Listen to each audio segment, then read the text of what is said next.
too fat. Oh, that's not. That's not.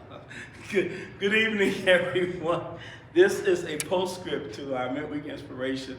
We are doing a quick little conversation tonight, and so I just want to thank you guys for always checking in with us. This is kind of like, what do they call it? It's the, oh my gosh. Outtakes. It's the outtakes. So we're doing a little outtake piece today. We're also running over some of our other equipment. And so we just wanted to take a moment to just chat a few. So I got a few people here asking me a few questions. So we're going to start in, we can start now.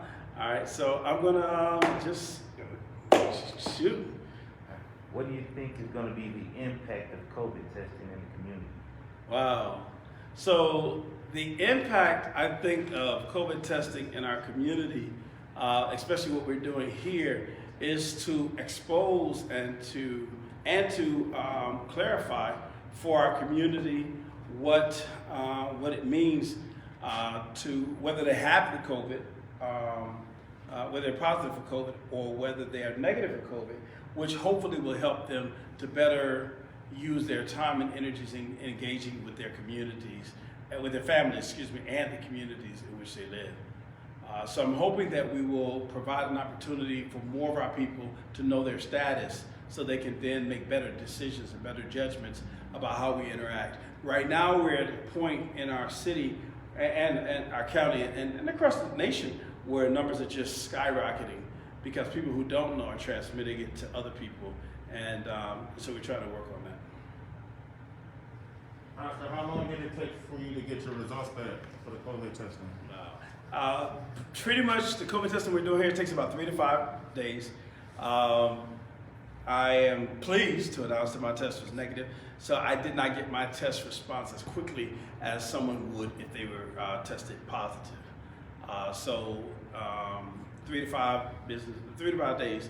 I think I took mine on Friday and I have my test back Tuesday. Well, what about the flow?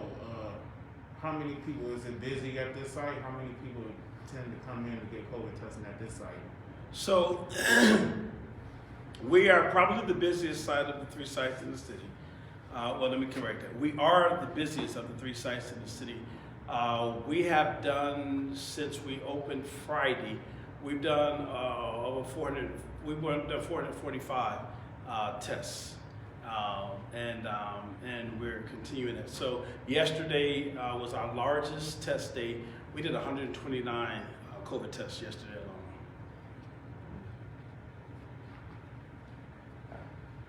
All right, Pastor, we spoke this evening about having a posture of peace. What does that look like in our community during COVID? That's a very good question. COVID in our community has been so rampant.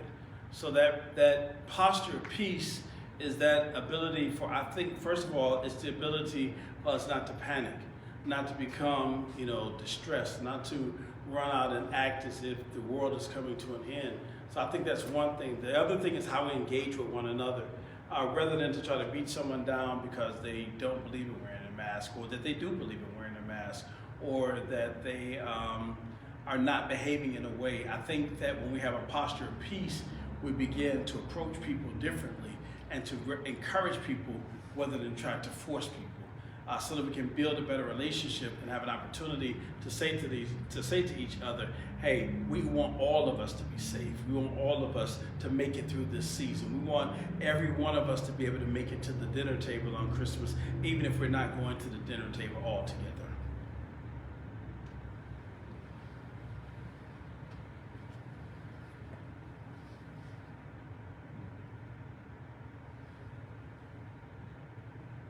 That's it. That's it. I want to thank my team for providing this moment. We want to continue to do all we can. One of the things we're really trying to do is we're trying to make sure that every one of our members are able to connect with worship. We want them to be able to connect with Facebook Live, Instagram Live, YouTube Live.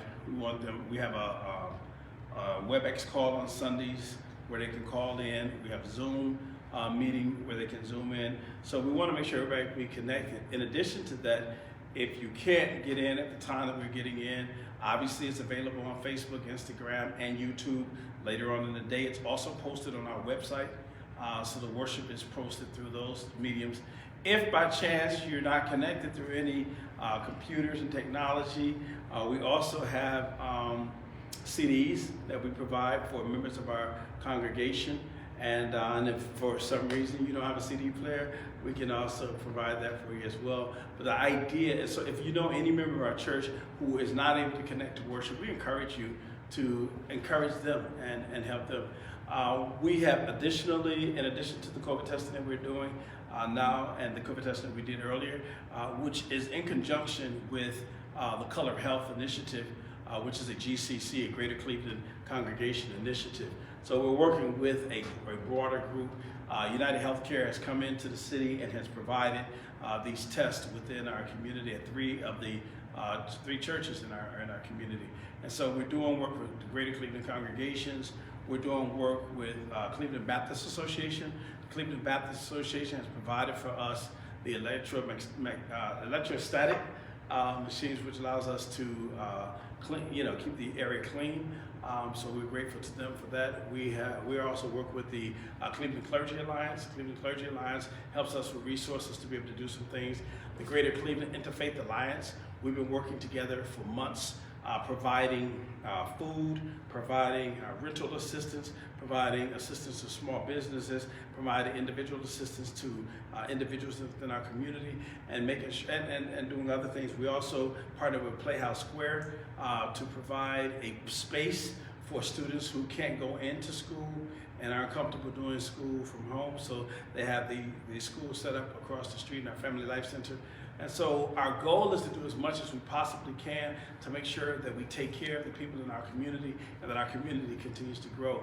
So I want to say to all of you all who have watched us and are watching us and have seen us on Facebook, Instagram, YouTube, wherever, if you're interested, you're welcome to support us in some of our endeavors. You can support us financially. You can Instagram, Givelify is our platform that we use. Givelify is our giving app that we use, and so we welcome you to give through Givelify. Also, you can give through Cash App. We have a Cash App tag. I think it's $LRBCCLE, Negro Baptist Church Cleveland. And so we invite you to be a part of that. And as usual, you're always welcome to drop a check in the mail. But that allows us to do more work for more people in our community. As I said earlier, we're blessed that in our testing site that we not only test people, but they're also blessed with PPE, and also blessed with a box of food as they leave. And so we're going to do everything we can to fight food insecurity in our area. We're trying to fight the digital divide. We're working now to try to do some things to make sure we provide the infrastructure digitally within our community so that our students won't get left behind, because many urban students are being left behind, and suburban, but particularly many of our urban and suburban students are being left behind because of the digital divide, and we want to do everything we can to impact that. So, Emo Baptist Church, a church for families, thank you so much for this opportunity to be able to share with you tonight in this outtake.